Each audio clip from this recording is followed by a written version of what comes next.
So in this section, we'll see what's the type of service we'll provide in the network layer. And since the connection list is the common approach in the network, why we use the connection list more? Can you tell me why is the connection list?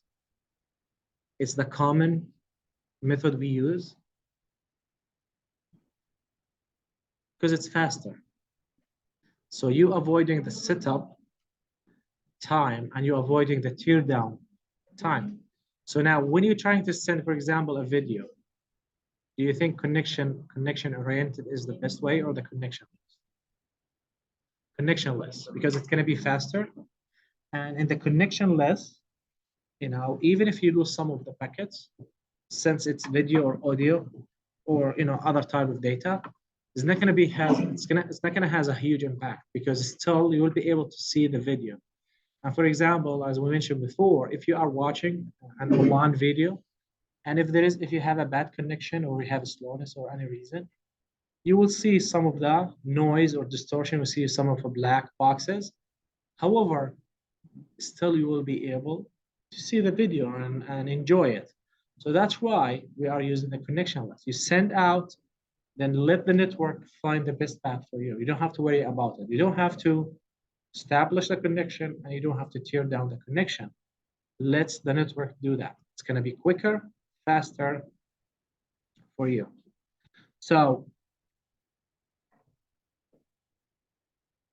what we'll discuss in this section, we'll talk about logical addressing. We'll talk about the service provided at the source, and the services provided at the router, and the services at the destination. What exactly network layer do at the three devices? Remember, we have a source. I'm sending from A to B. So sometimes it's a direct connection from A to B. There is no router in the middle. So there is service. Network layer will provide service at that source and at the destination. Sometimes you have to go through routers. So that's why router will provide service. Remember, the router, how many layers router has? 3. So router only has physical, data link, and network. That's the router do, okay? The source and destination will have 5 layers. Will have physical, data link, network, transport, and application, all right? So that's why if you look to the service, if you look to the address, if you're trying to send something from, computer, you're trying to send something from, a network and a leased computer. If you're trying to send it from there, try to send that from this computer to cloud computing. How the traffic is going to go through? How the packet is going to go through? As a source, what you will have? Which layer I have to visit? At the source. There's no marker here.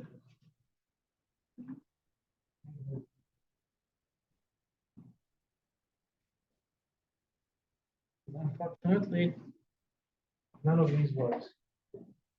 Unless I have to do something.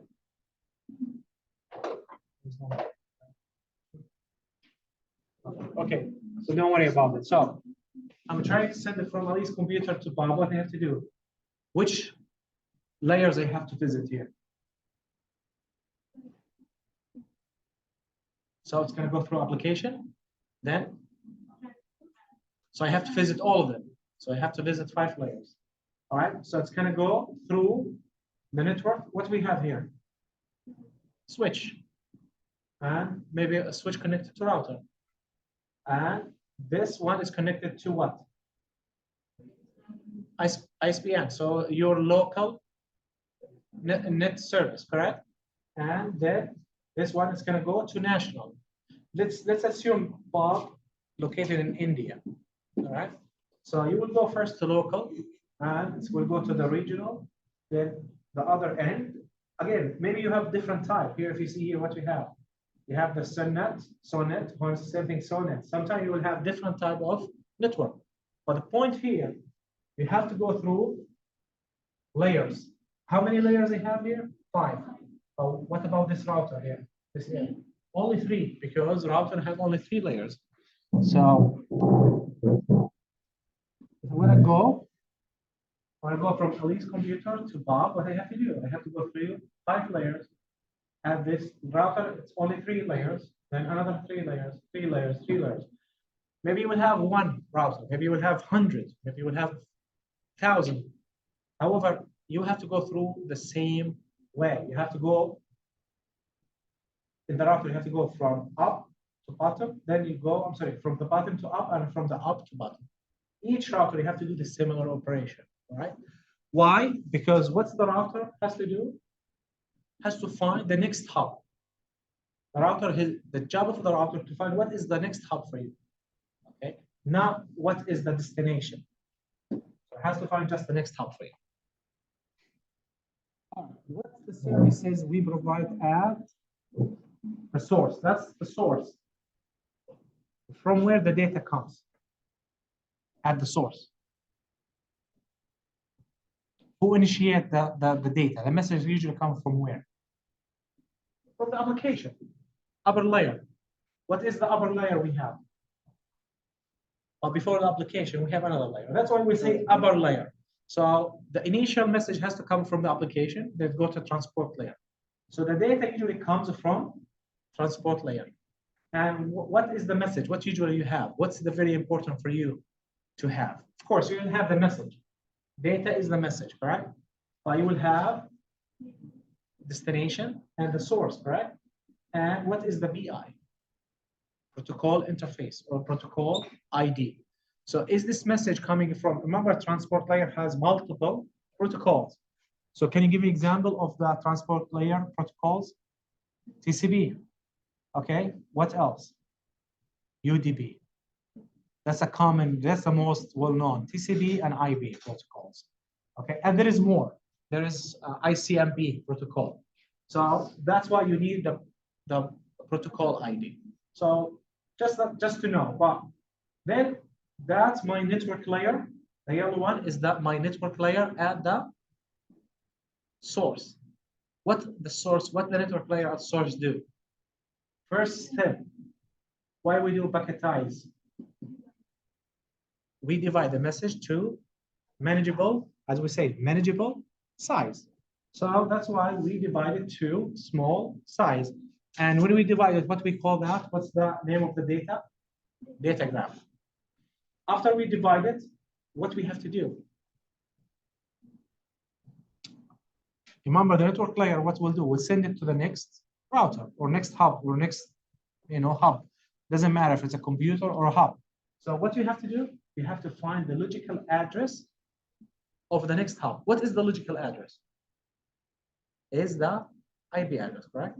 So we'll have a table. We'll have the routing table, and from the table, when you have the destination, you will have the logical address. So based on the table, it's going to tell you the next hub. The address is,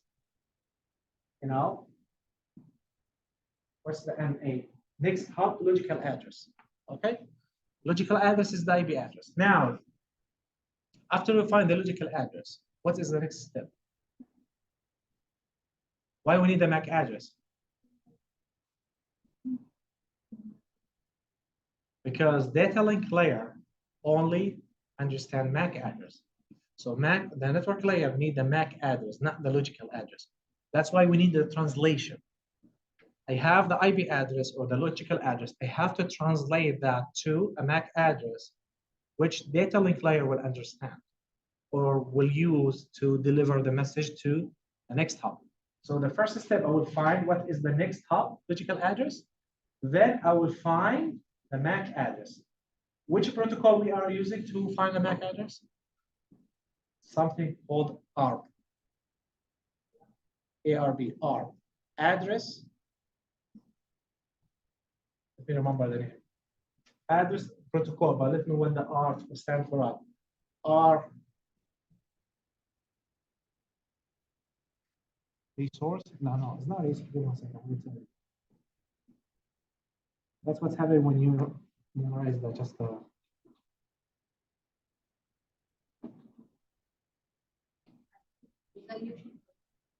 Resolution protocol. Okay. So add resolution protocol. So the point here, just you're trying to find what is the MAC address. We just translation. It's similar to, almost similar to the DNS. What's the DNS? Domain naming system. All right. Why we use that? To find the IP address of a website. Because as we mentioned, a human cannot remember all these IP addresses.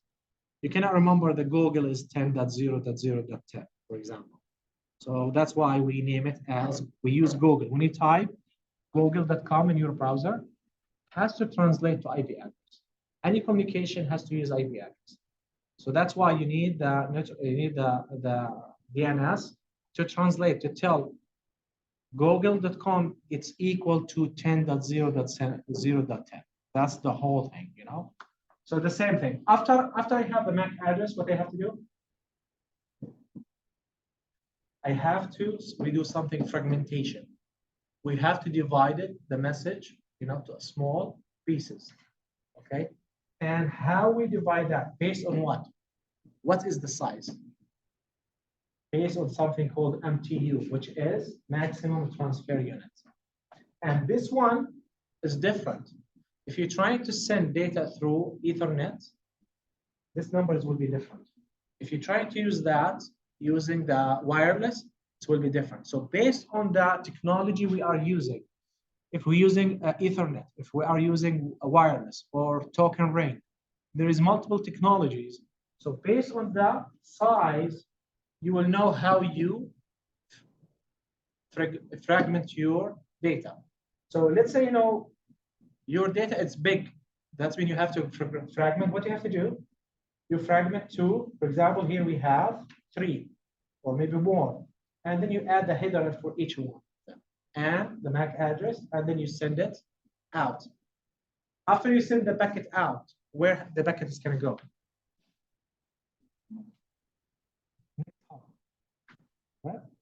What is the next hop?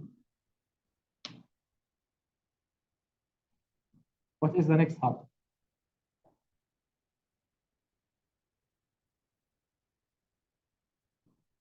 Yes. What's the next hop? There is 2 options. What is the next hop? Router. So I'm sending from A to B. Either has to go through a routers or destination. If it's the 2 computers connected together, correct? There is no router between them. So you have 2 options. The first option is router. So what does the router do? Remember, the router has a network layer. Router has physical data and network. That means network layer do something. Remember, this chapter is about network layer. So now what is the router doing now? What is the router doing here? So I'm receiving, you know, the packet from data link layer, because you remember I send it on the computer. I'm sending the data out. It has to go through physical, then data link layer at the router. Then data link layer, it's gonna move it to the network layer. So what is the data link layer or network layer at the router will do? So what I will do, first of all, I have to check if this valid, because remember, sometimes you will have a corrupted packet. So if it's valid, we will check if it's valid. If it's not valid, what you have to do? Discard. If it's corrupted, you know, it's out. I'm not out of order now. It's corrupted. The header is missing information. So first, you have to check if it's valid packet. You keep it. If it's not good, discard. Then what I have to do? What I will do? Same process, because what the router has to do? Find what is the next hub. What is the next hub? Will be either another router or destination. So what I have to do, I have to find the next logical address. Same process. After I find the logical address, what I have to do? Find the MAC address. Same thing. After I find the MAC address, same thing. I will see, is there a need to do fragment?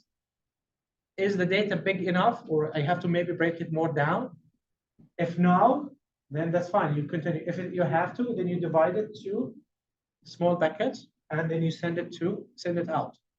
Now, what is the next hub?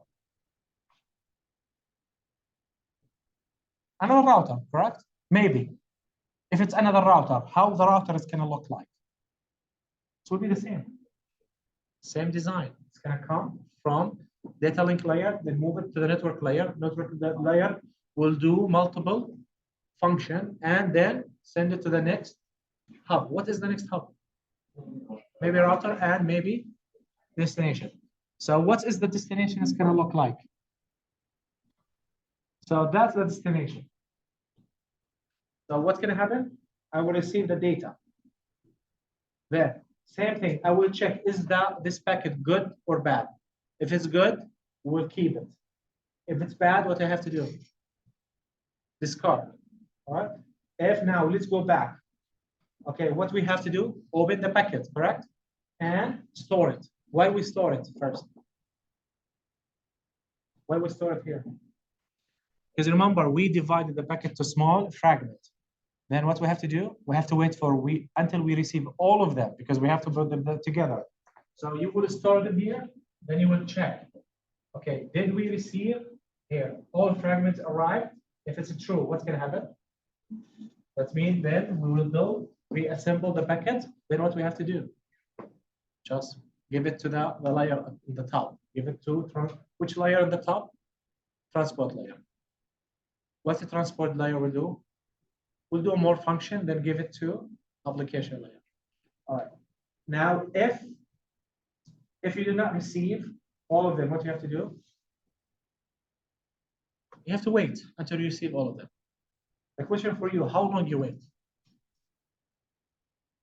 You'll wait forever. You send like 100 fragments, and for some reason, one of them got lost for a reason. Do you think you have to wait forever? No. That's why what you will have. You will have a timer. When this timer expires, what's going to happen? Just discard everything. And the sender will resend it again. All right? So that's how it's going to look like. Now, what is the type of services network layer provide? If you go from here, what will service will provide? What's the first service we'll do? Find the next logical hub. What's the other service? Find the MAC address for next hop. What we'll do here? Fragment. All right. That's the three functions here, correct? What else? What else at the destination we do? Reassemble. That's one of the function network layer do. Put them together and send them to the upper layer. Okay. So that is what's network layer do. Now the question for you. Okay. What is the other services we should have at the network layer, but we don't have it? We just mentioned we lost packets. So when you lost a packet, there's a problem, correct? Is network layer do any flow control or any error control? Okay, let's see. So we are looking for error control, flow control, congestion control, and routing and security. So that's some of another function we're trying to see if a network layer will provide. Now, what is the error control? So the mechanism for detecting corrupted, lost, or duplicate datagrams. So that's really what we are looking. We're trying to find if we lost a packet or corrupted, or we send the packet twice. Right? So we have to know that. So error control also includes mechanism for correction error after they have been detected. So if we notice there is an error, is there a way to fix it, or we just have to discard the message? Sometimes maybe there is a method to correct it, and in the future you will learn when you start looking at the CRC method. There is a way to detect there is an error in the packet, and you can correct that. So the network layer in the internet does not. That's the point here. Does not provide real error control mechanism. So the error control is missing from the network layer. Okay, why?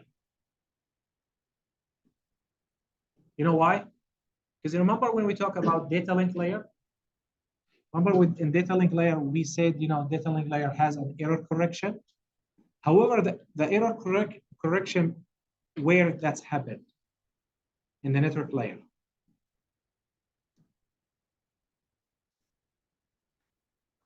So the error correction in the network layer, I'm sorry, in the data link layer, it's at the physical layer. It's only between the two nodes.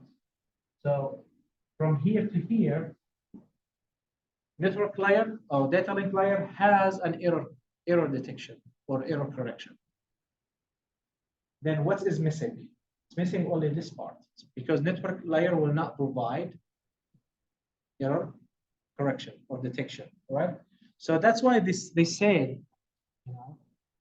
if you already have error check here, but you don't have one here, but you have one here, there's no one here, but you have one here, all right? You already covered. So if there is an error, it's going to happen only within the network layer. But anything else already covered.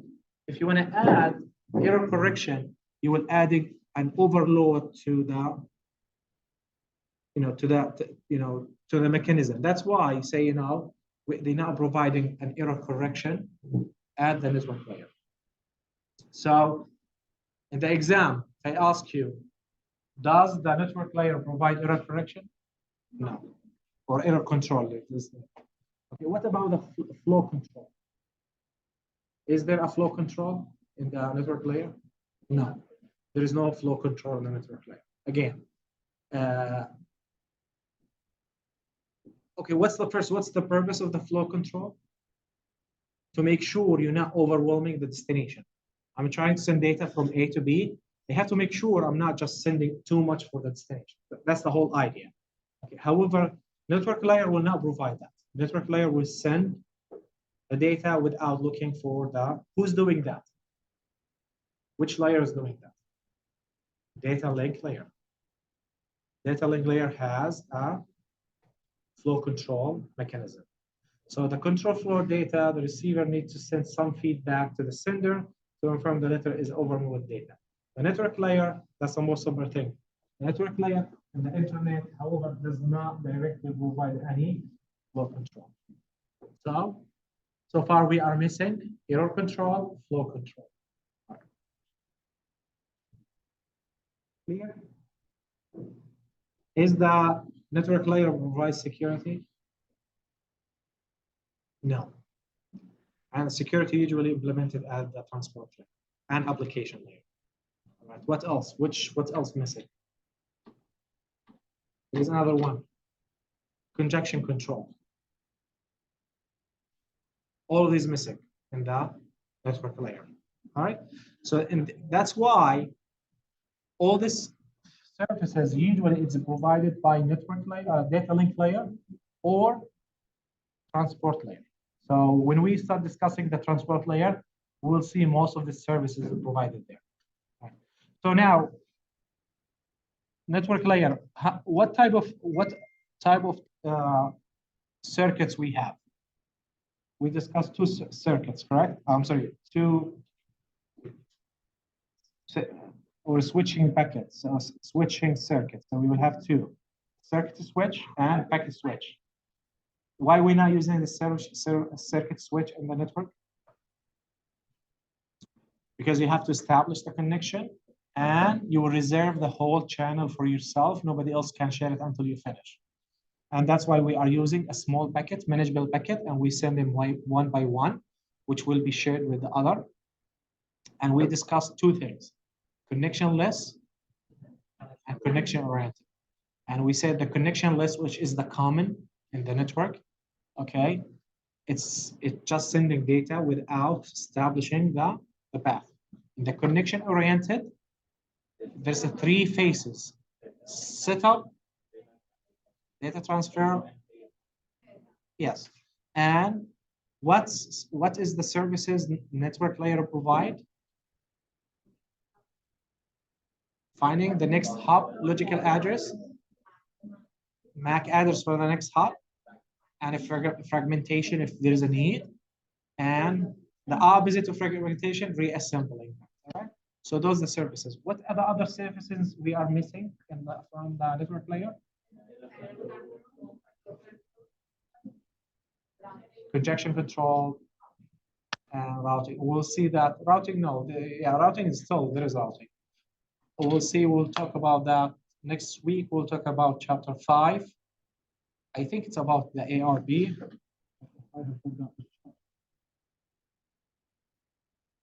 Okay, ARB stands for what? Correct. Okay, chapter 5, it's really a fun chapter. It's about the IP address, IP4 address. And it's a long chapter. So I don't think so I can finish in one class. It's going to be, mostly it's going to be multiple class, but it's really a nice chapter. All right, is there any question, guys, before we leave?